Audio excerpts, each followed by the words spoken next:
Svört rigning, eitrað andrúmsloft og fugladauði eru meðal afleiðinga árása Úkraínuhers á olíuhreinsistöð í Rússlandi síðustu daga. Íbúi segir sér núna fyrst ljóst að raunverulegt stríð sé í gangi. Dómsmálaráðherra kynnti í dag landsáætlun gegn ofbeldi gagnvart konum sem telur 25 tímasettar aðgerðir. Bætt þjónusta við þolendur, rafrænt eftirlit og nafnbirting vændiskaupenda eru þar á meðal. Samkeppniseftirlitið má sekta olíufélög sem brjóta lög tímabundna lækkun virðisaukaskatts á eldsneyti sem tekur gildi á morgun. Ökumenn sem dældu bensín í dag vissu ekki af breytingunni. Nei, hafði ekki hugmynd. Mun það hafa ykkur áhrif á það hvað þú ætlar að dæla hérna í dag? Heyrðu, það gæti bara gert það, já. Kannski fyll hann ekki. Ungt fólk í Danmörku leitar í meira mæli ráða hjá gervigreindinni þegar því líður illa. Sérfræðingar vara við að hún komi í stað aðstoðar fagfólks.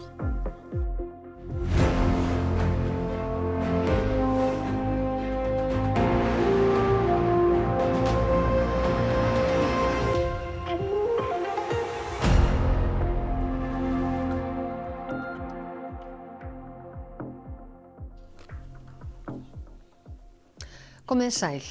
Olíumengun liggur yfir bæi í Rússlandi eftir árásir á olíuhreinsistöð. Úkraínumenn segja árásirnar gerðar til að hindra að Rússar geti fjármagnað hernað sinn í Úkraínu. Síðustu 2 vikur hafa Úkraínumenn þrisvar sinnum gert árásir á hreinsistöð Rosneft í bænum Tuops í suðurhluta Rússlands, síðast á þriðjudag.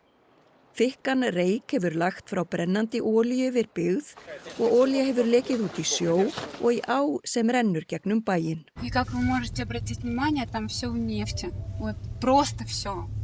Просто все. Там даже ходить невозможно. Вся дорога, ноги прилипают. Прилипают ноги. Reykurinn mettaður efnum úr olíu og hefur fallið til jarðar sem svört rigning. А что это? Что это? Это нефть. Вот она была у нас, когда бочка взорвалась, остается, и теперь она может быть на машинах, ну так везде может. Дышим ей еще. Tuops í suðurhluta Rússlands við Svarta haf 230 kílómetra frá Úkraínu. Þegar mest var þakti olía 10 ferkílómetra hafsvæði. Stjórnvöld í Kreml tjáðu sig ekki ástandið fyrir í þessari viku. Все чаще наносятся удары и беспилотниками по гражданской инфраструктуре. Вот последний пример – это удары по энергетическим объектам в Туапсе, которые потенциально могут вызвать и экологические последствия серьезные.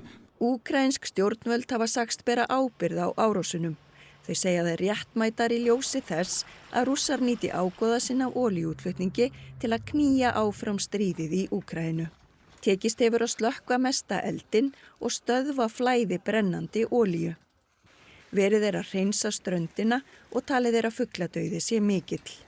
Íbúar bæjarins eru 60.000 og þeim sem búa næst olíuhreinsistöðinni hefur verið gert að forða sér. Ну, сами слышите, что в воздухе бензином, нефтепродуктами пахнет, и очень сильно пахнет. Так, ничего хорошего нет, короче говоря. Была бы куда возможность уехать, уехала бы, даже не оглядываясь. Мысли понимания, что это уже настоящая война. Что это просто не игрушки, а настоящее, боевое действие, можно так сказать. Kajakaræðari fannst látin við fjöruborð Skorradalsvatns í gærkvöld. Óskað var eftir aðstoð lögreglu og björgunarsveita þegar hann hafði ekki skilað sér til baka úr kajakferðum kvöldmandaleitið í gær. Hann fannst við fjöruborðið norðanmegin í vatninu skömmu eftir að leit hófst. Lögreglan á Vesturlandi biður húseigendur í frístundabyggðum Skorradals að yfirfara myndefni úr öryggismyndavélum sem snúa að Skorradalsvatni frá klukkan 3:30 til 7 í gær. Vændiskaupendur eru oft venjulegir fjölskyldufeður, segir dómsmálaráðherra sem vill birta nöfn þeirra til að draga úr eftirspurn. Það á meðal þess sem talið til í nýrri landsáætlun gegn ofbeldi gegn konum. Það er ofboðslega algeng og útbreidd reynsla kvenna á Íslandi að verða fyrir ofbeldi eingöngu vegna þess að þeir eru konur. Skiptir ekki máli hvort við erum að horfa á tölur eins og til dæmis nauðgun eða annað ofbeldi og við erum að fara með markvissum aðgerðum inn í það núna með fræðslu, forvörnum, lagabreytingum, einfaldlega að reyna að sporna við þessu. Þetta í fyrsta sinn sem settir fram áætlun hvernig Ísland hyggst koma ákvæðum Istanbúl-samningsins sem snýrað kynbundnu ofbeldi í framkvæmd. Hún telur 25 tímasettar aðgerðir ætlar til að bæta stöðu þolenda og berjast gegn ofbeldi. Aðgerðirnar eru fjölbreyttar, samræma á verklag milli heilbrigðiskerfis og lögreglu, auka þjónustu á landsbyggðinni, efla fræðslu og forvarnir og sérstök áhersla lögð á jaðarhópa og þolendur ofbeldis sem síður sýnilegt, eins og stafræns ofbeldis og eitthvað sé nefnt.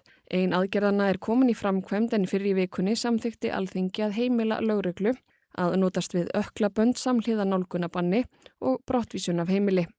Nokkuð sem lengi hefur verið kallað eftir og gefið góða raun erlendis. Í fyrsta lagi fjármagn, það fylgir fjármagn þessum breytingum þannig að hægt sé að fjárfesta í ökklaböndum og fylgja þessu eftir og svo það fræðslan til framlínunar, til dómstóla, til lögreglu hvenær kona sannarlega í hættu af því að við eigum það til að einblína of mikið á líkamlegt ofbeldi og við vitum að það til eitthvað sem heitir nauðungarstjórnun sem eru ólíkar tegundir ofbeldi sem að jafnvel enda í kvennamorði þó svo ekkert líkamlegt ofbeldi hafi átt sér stað. Þá lagt til að refsingar fyrir vændiskaup verði þyngdar til að auka fælingamátt.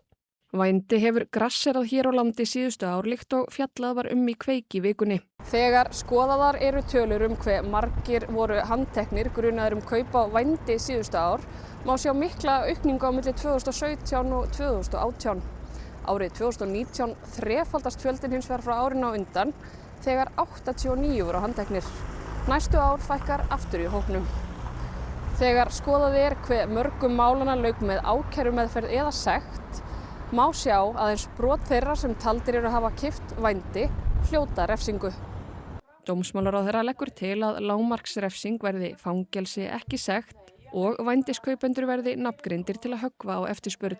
Við vitum að kaupandinn gjarnan fjölskyldufaðir og við ætlum að ná því upp á yfirborðið hverjir þetta og til þess að ná eftirspurninni niður. Alda Hrönn Jóhannsdóttir, yfirlögfræðingur hjá lögreglunni á Suðurnesjum, vertu velkomin til okkar. Hvað þarf að gera til að draga úr eftirspurn á vændi? Já, það að gera eins og ráðherra segir, það að herða refsingar, það eitt, og annað auðvitað afnema þessi nafnleynd. Þriðja auðvitað, við þurfum sem samfélag að ákveða að við ætlum ekki að líða þetta og það líka þá að færa ábyrgðina meira á þá sem að leigja út þessi gistirými, þar sem að þessi yfirleitt konur eru að leigja út, þannig að þetta bara verði ekki liðið í samfélaginu. Við getum endalaust haldið áfram að lögregla elta, en þetta svona helsta. En hvað að ykkar mati, hvað þetta að gera til þess að sporna við því til dæmis að Ísland verði sífellt vinsælli áfangastaður fyrir vændismansal? Til dæmis taka betur á þetta, við þurfum auðvitað að auka meira athygli og fara á þessa staði markvisst og hafa samband við gistieigendur og beða þá líka að úthýsa þessari starfsemi. Þannig að skipulögð brotasamtök geti ekki lengur leigt þessa staði. Eru þið nú þegar að þessu að gera þetta? Við erum í einhverju leyti og einhverju marki að gera þetta en betur má duga skal. En auðvitað eftirspurnin það sem drífur, við getum endalaust elt, en eftirspurnin það sem drífur. Þannig að það gengur út að það dragur henni? Já. En það kom fram í Kveik í vikunni að stór hluti þeirra kvenna sem að bjóða upp á vændi hér á landi séu þolendur mansals. Og hvernig horfir í rauninni þetta bara við ykkur? Við sjáum þetta bara mjög skýrt, bæði á landamærunum, þar eru konur að koma aftur og aftur, eru jafnvel búin að selja vændi í öðru landi líka og neyddar til þess. Það eru komnar hingað kannski 5. skipti og þetta við erum jafnvel að sjá það og við höfum raunhaft dæmi það hér á landi að þolandi mansals hægnýttur á marga vegu í innflutning fíkniefna en líka til að stunda vændi í Evrópu. Þannig að þetta mansal fylgir þá skipulagðri brotastarfsemi, alveg svo fíkniefna innflutning. Alveg klárlega, þetta mjög arðbært og það það sem við þurfum að koma í veg fyrir og bara auðvitað kallar hætti að kaupa vændi. Alda Hrönn Jóhannsdóttir, takk kærlega fyrir að koma hingað og útskýra fyrir okkur. Og vafasöm vefsíða hefur skotið upp kollinum á Íslandi. Tilgangur hennar að vara við ofbeldismönnum allan heim, en hver sem getur sett inn nafn og merkt við hvernig ofbeldi viðkomandi á að hafa beitt alveg nafnlaust. Hlekkur á vefsíðuna hefur verið í dreifingu í íslenskum Facebook-hópum á undanförnum dögum og fjölmörg nöfn bæst við listan, þar á meðal nöfn þjóðþekktra Íslendinga. Sum nafnanna eru nöfn einstaklinga sem hafa hlotið dóm fyrir ofbeldisbrot eða verið ákærðir fyrir slík brot en mörg ekki. Hægt að flokka leitarniðurstöður eftir nafni, borgum og löndum. Eftirlit með innslögum virðist lítið sem ekkert en sum nafna heila stjórnmálaflokka, fjölmiðla eða teiknimyndafígúrur sem gerendur. Gerður sá fyrirvari að allar fullyrðingar sem notendur birti séu óstaðfestar og ekki fyrir tilstilli þeirra sem reki vefsíðuna. Þeir hvorki styðji, staðfesti né rannsaki réttmæti yfirlýsinga. Það sætir refsingu að bera slíkt fram nafnlaust, sérstaklega, svona opinberlega, þegar að viðkomandi sem ber staðhæfinguna fram getur ekki staðrengt hana. Það að segja að kalla einhvern kynferðisafbrotamann eða ofbeldismann. Hildur segist ekki vissum að tilvist vefsíðunar sé til merkis vantraust til réttarkerfisins. Margt sé augljós fíflaskapur og vitleysa. Auðvitað hefur það alltaf komið upp í umræðunni að þeir sem kannski fá ekki það úrlausn hjá réttarvörslukerfinu geri eitthvað slíkt til þess að vekja athygli og fá í rauninni svona dómstólgöturnar til að dæma, en það auðvitað mjög varhugavert. Hún mælist ekki til þess að fólk setji nöfn meintra gerenda inn á vefsíðuna í stað þess að leita til lögreglu. Þessi mál ganga mjög vel hjá lögreglunni í dag, það að segja ef við erum að tala kynferðisbrot og bara alvarlegt ofbeldi. Þannig að ég hef ekki trú á því að fólk sé að setja þarna inn í staðinn til að leita til lögreglu og mæli alls ekki með því. Og að allt öðru, virðisaukaskattur á eldsneyti úr dælu verður lækkaður á morgun úr 24% í 11%. Verð á lítra á bensíni lækka við það 25 krónur að meðaltali miðað við núverandi verð og lítri af dísel 30 krónur. Fyrir meðalneytendan má ætla að útgjöldin lækki rúmlega 50.000 krónur yfir árið. Framkvæmdastjóri Félags íslenskra bifreiðaeigenda fagnar því að samkeppniseftirlitinu verði gert að vakta að lækkunin skili sér til neytenda. Lækkunin liður í tímabundnum efnahagsaðgerðum ríkisstjórnarinnar sem eiga að mæta óvissu og verðhækkunum á olíu og heimsvísu vegna stríðsátaka í Mið-Austurlöndum. Bensín hefur hækkað tæplega 60 krónur og dísilolían tæplega 70 krónur, þar sem hún hefur hækkað mest. Þannig að það hafa verið mikla verðbreytingar frá byrjun mars þegar átökin þarna niður frá hófust og neytendur hafa þetta fundið verulega fyrir því. Breytingin tekur gildi á morgun og stendur fram til 31. ágúst. Fyrir meðalneytenda þetta lægri útgjöld upp á pluss mínus 50.000 krónur yfir árið. Þannig að það munar það, en á móti kemur að við erum í þeirri óvissu og það eitthvað sem við höfum ekkert að segja. Það hvernig þróun markaða verður áfram vegna þessa ástands niður í Mið-Austurlöndum. Annar liður í aðgerðunum tímabundið lagaákvæði sem skyldar olíufélögin til að skila verðlækkun að fullu til neytenda. Samkeppniseftirlitið fylgist með því að það sé gert og má sekta olíufélög sem brjóta lögin.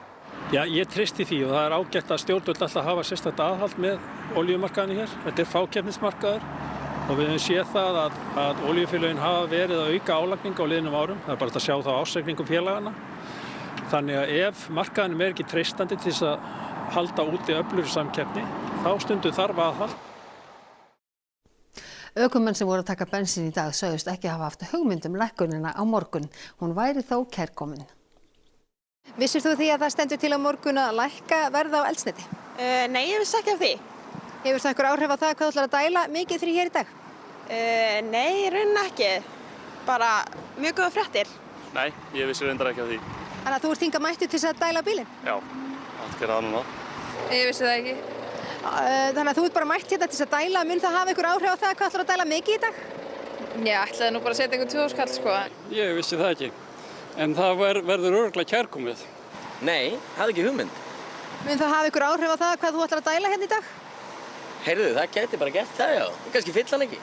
Mun þetta koma til með að hafa einhver svona áhrif á þig sem neytanda? Nei, ég held ekki. Þetta ekki það stór póstur í útgjöldunum hjá mér. Hvað finnst þið svona almennt bensínverð? Mér finnst það að hækka svolítið snögglega núna eftir lækkunina fyrir nokkrum vikum. En það gott að það lækka morgun. Allt og hátt. Allt og hátt. Þannig að þetta bara kærkomið, það sé verið að lækka það? Já, bara loksins. Hjá mér Erna Björg Sverrisdóttir, aðalhagfræðingur hjá Arion banka. Erna, hversu mikið má ætla að verðbólga lækki við þessar breytingar? Við erum að gera ráð fyrir að verð á dælunum muni lækka núna 1. maí og það skilir sér inn í þessar mælingar Hagstofunnar. Svo samkvæmt okkar útreikningum að þá hefur þetta neikvæð áhrif á vísitölu neysluverðs 0,25% og til að setja það á eitthvað svona mannamál að þá erum við að spá núna að verðbólgan í maí verði 5%. Ef ekki hefði komið til þessara aðgerða að þá værum við að spá 5,3% verðbólgu í maí. Þannig að það munar klárlega þetta. Hefur eldsneytislækkunin áhrif á aðra liði verðbólgunar? Áhrifin koma fyrst og fremst fram í gegnum bensínverð sem við sjáum bara á dælunni, bara eldsneytisverð á dælunni, en afleiddu áhrifin geta verið líka meiri inn í hagkerfið. Svo við sjáum að það er alltaf margir á faraldsfæti yfir sumarið, þetta er stórt sumar fyrir ferðaþjónustuna, sólmyrkvi og fleira, þannig að afleiddu áhrifin geta verið til staðar en svona beinu áhrifin inn í verðbólguna, það er fyrst og fremst eldsneytisverð. Getur þetta aukið líkurnar á því að endurskoðunarákvæði kjarasamninga í haust virkist ekki? Sko, klárlega. Það er auðvitað þó að þessi aðgerð sé svona kynnt undir því markmiði að reyna að draga úr kostnaðarverðshækkunum sem heimilin að standa frammi fyrir núna, að þá er tímasetningin, hún er engin tilviljun. Aðgerðin tekur gildi núna 1. maí og þetta er tímabundin aðgerð að sjáum að hún rennur út í lok ágúst. Þessi forsenda ákvæði er auðvitað þannig að ef verðbólga er yfir 4,7% eins og hún er mæld í ágúst, að þá er hægt að segja upp kjarasamningum á almennu markaði. Það mun líklega að standa tæft og svona spár gera ráð fyrir að þetta geti fallið beggja vegna en þetta svo sannarlega eykur líkurnar þá allavega að þetta forsendaákvæði virkist ekki. Takk fyrir þetta Erna. Já, þá verður tíminn að leiða í ljós hvað áhrif þetta hefur en við kveðjum héðan úr Kópavoginum. Takk fyrir það, Erla María Davíðsdóttir. Og við snúum okkur á allt öðru. Ungt fólk í Danmörku notar gervigreind í auknum mæli til stuðnings þegar því líður illa. Hún getur stundum nýst eins og hver önnur sjálfshjálparbók en sérfræðingar vara við að hún komi í stað fagfólks í öllum tilvikum. Mörg okkar kannast líklega við það að nota spjallmenni eins og ChatGPT í daglegu lífi. Leita svara við spurningum eða fá hjálp eða ákveða hvað eigi að vera í matinn. En í Danmörku er ungt fólk í auknum mæli farið at nota gervigreind þegar eitthvað bjátar á. Som lige nu for eksempel, hvor du synes, det er sådan lidt nervepirrende. Hvad vil du så skrive? Så spørger jeg den sådan, jeg er lidt nervøs. Jeg er til en interview lige nu med Berit. Og at har brug for din hjælp. Hun siger, det er helt naturligt at være nervøs. Træk vejret langsomt. Ja. I sin bedste variant, så kan du betragte chatbotten som en mulighed for en interaktiv selvhjælpsbog. Det er også naturligt, de bruger det. Den er tilgængelig. Og der er det jo, at ChatGPT er god til at svare, men den er ikke altid god til at svare det, som du reelt set måske har behov for at høre, eller svare reelt kvalificeret. Den fortæller meget. Den giver mig i hvert fald den tryghed, som man nogle gange har brug for, den anerkendelse. Tjattið, eins og það stundum kallað, áðan nefnilega til að taka undir allt sem maður segir. En af de mest uheldige konsekvenser er, at det tilsyneladende bekræfter folk med psykoser i deres vrangforestillinger.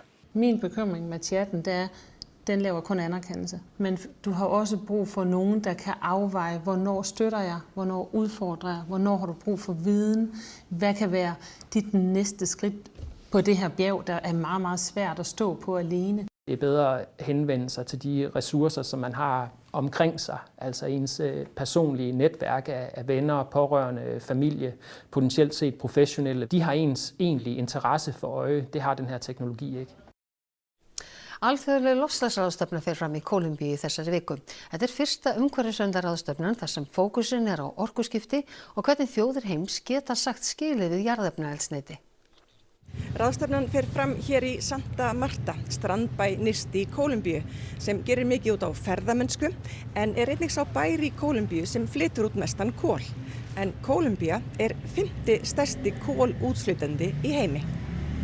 Og það er kannski viðeigandi þar sem aðal umfjöllunarefnið er orkuskipti og hvernig hægt er að hverfa frá notkun jarðefnaeldsneytis. This summit is putting the key issue that the world has not been able to talk diplomatically for the last 30 years. How are we going to phase out or transition away from fossil fuels?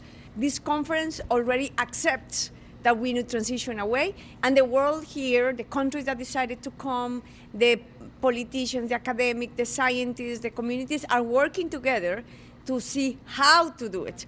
Fulltrúar landa víðsvegar að úr heiminum komu saman hér á Stellar hótelinu í Santa Marta ásamt fjölda blaðamanna. þar sem forseti Kólumbíu steig meðal annars á svið. En la COP30 no se tuvo en cuenta el informe científico que dice que el 75% de la crisis climática se debe a la extracción y consumo de hidrocarburos, que básicamente son carbón, petróleo y gas, y ni siquiera se transcribió el párrafo porque el lobby petrolero lo impidió. Tíma var óvíst hvort forsetinn myndi mæta eftir banvæna sprengjuárás á laugardag þar sem 20 létust og tugir særðust. Gestir frá meira en 50 löndum lögðu leið sína til Kólumbíu en þó voru ekki margir þjóðarleiðtogar þar á meðal. Engu að síður binda menn vonir við að ráðstefnan hafi raunveruleg áhrif. Santa Marta is showing that it's possible to imagine and create a world that is post-oil. And that possibility is a creative, constructive and peace-building process rather than a conflict, rather than a process that leaves people behind, that exploits nature and people. And we can create that future together. It's an important conference for us, and it is reflecting that we in Europe are still following the Green Deal. And that we are also part of an international endeavor to reach global moving away from fossil fuels. Björnin þó ekki unnin. There is a broad variety of factors that can be an obstacle for transition away from fossils and investing in renewables. You have to have legal certainty, you have the regulatory framework, you have to have the economic conditions. Maybe if you are developing countries, you have to have partners at the level of international development banks or industrialized countries providing support. Nobody has a recipe of a transition that is super complex, but at least for the first time, the countries that came here to Colombia are facing the issues rather than trying to put the real issues under the carpet. Svíar fagna í dag áttræðisafmæli Karls Gústafs Svíakonungs. Fjölmargir þjóðhöfðingjar Evrópu voru viðstaddir hátíðahöldin, þar á meðal Halla Tómasdóttir forseti Íslands og eiginmaður hennar Björn Skúlason. Konungurinn átti sér þá ósk að ekki myndi rigna á afmælisdaginn och hon rættist. Att stå här uppe och få den här sångarhyllningen, det känns stort. Och att se er alla här samlade, det är fantastiskt. För mig, självklart, för att höja den här dagen, men också för alla mina gäster som är här. Jag skulle vilja säga så här att ni alla som står här, ni är Stockholm. Men vi tillsammans, vi är Sverige. Tack! Han har alltid funnits där. Det är liksom som lite grann som en, vad ska man säga, landsfader under min tid. Han representerar Sverige på ett bra sätt tycker jag. Och tycker om sport, det gör jag också. Jag tycker bra om kungen. Hela kungahuset, jättebra. Ska gärna se kronprinsessan som drottning nu. Ljósafell SU-70, nýtt skip loðnuvinnslunar og Fáskrúðsfirði kom til heimahafnar í fyrsta sinn í vikunni. Skipið kom hingað til lands frá Færeyjum þar sem unnið var að almennu viðhaldi. Loðnuvinnslan keypti skipið Þórunni Sveinsdóttur í fyrra af vinnslustöðinni í Vestmannaeyjum. Skipið var smíðað í Danmörku 2010 og ber nú nafnið Ljósafell SU-70. Skipið fór frá Vestmannaeyjum til Færeyja í mars þar sem loðnuvinnslan tók formlega við því og unnið hefur verið að almennu viðhaldi síðan. Framkvæmdastjóri loðnuvinnslunar segir komu skipsins þýðingarmikla fyrir samfélagið á Fáskrúðsfirði. Við erum að taka hérna við nýju skipi, eða skipi sem búið að sýna sig og sanna í veiðum og Íslandsmiðum í nokkuð mörg ár og hérna hefur bara reynst mjög vel. Gamla ljósafellið kom í vikunni úr síðustu veiðiferðinni með full fermi en hefur nú verið selt. Við erum á sama tíma hérna að kveðja skip sem búið að þjóna loðnuvinnslunni og samfélaginu hér á Fáskrúðsfirði í 53 ár og erum að láta það frá okkur í góðar hendur til Færeyja til áframhaldandi útgerðar og það okkur mikið fagnaðarefni líka. Og það var tilkomið mikið augnablik þegar nýja og gamla skipið mættust. Gamla skipið kvaddi og við gátum boðið nýja skipið velkomið. Algjörlega frábært augnablik. Og það skulum við sjá hvað verður boðið upp á í Kastljósi kvöldsins. sprenging hefur orðið í framboði á fíkniefnum og vændi á Íslandi á undanförnum árum. Skipulögð glæpastarfsemi leikur þar lykil hlutverk. Þorbjörg Sigríður Gunnlaugsdóttir dómsmálaráðherra er gestur Kastljóss. Sjóhúsið Angró laskaðist alvarlega í aurskriðu á Seyðisfirði en er hægt og bítandi að rísa aftur. Þetta hérna eru gólfbitarnir og svo hérna mögulega nýtilegi múrsteinar. Á sama tíma og Íslendingar mælast þyngstir allra Norðurlandabúa hefur notkun þyngdarstjórnunarlyfja náð flugi. Leysa þau vandann eða þarf meira til? Þetta verður málið í Torginu. Og þá að veðri. Á morgun verður norðan og norðvestanátt á landinu víða skola eða strekkingur en heldur hvassara allra austast framar að degi. Dálítil él norðan og norðaustan til en annars að mestu léttskýjað og hiti á bilinu 1 til 9 stig að deginum. Það lægir annað kvöld léttir til og kólnar. En það verður fjallað nánar veðrið að loknum íþróttum. Lindsey Vonn vill ekki gefa upp hvort keppnisskíðin séu komin aftur upp í hillu. Hún meiddist illa á Ólympíuleikunum í febrúar og er ekki enn byrjuð að ganga eftir slysið. Þrátt fyrir snjóleysi redduðu bræðurnir Halldór og Eiríkur Helgasyni sér vel þegar þeir héldu snjóbretta viðburðinn Creamfest á Akureyri. Svo er það úrslitakeppnin í körfubolta, bestadeildin í fótbolta og meistaradeild Evrópu í íþróttum hér eftir fréttir. Og þá ætlum við að rifja upp helstu atriði fréttatímans. Svört rigning, eitrað andrúmsloft og fugladauði eru meðal afleiðinga árása Úkraínu hers á olíuhreinsinstöð í Rússlandi síðustu daga. Íbúi segir sér núna fyrst ljóst að raunverulegt stríð sé í gangi. Dómsmálaráðherra kynnti í dag landsáætlun gegn ofbeldi gagnvart konum sem felur 25 tímasettar aðgerðir. Bætt þjónusta við þolendur, rafrænt eftirlit og nafnbirting vændiskaupenda eru þar á meðal. Samkeppniseftirlitið má sekta olíufélög sem fara ekki að lögum tímabundna lækkun virðisaukaskatts á eldsneyti sem tekur gildi á morgun. Ökumenn sem dældu bensíni í dag vissu ekki af breytingunni. Ungt fólk í Danmörku leitar í meiri mæli ráða hjá gervigreindinni þegar því líður illa. Sérfræðingar vara við að hún komi í stað aðstoðar fagfólks. Þessum fréttatíma er að ljúka og það kom það íþróttum á veðri. Og svo Kastljósið. Næsti fréttatími er í útvarpinu klukkan 10 í kvöld og nýjustu fréttir má finna allan sólarhringinn inn á ruv.is. Við á fréttastofunni þökkum ykkur samfylgdina í dag og vonum að þið njótið morgundagsins 1. maí. Verið sæl.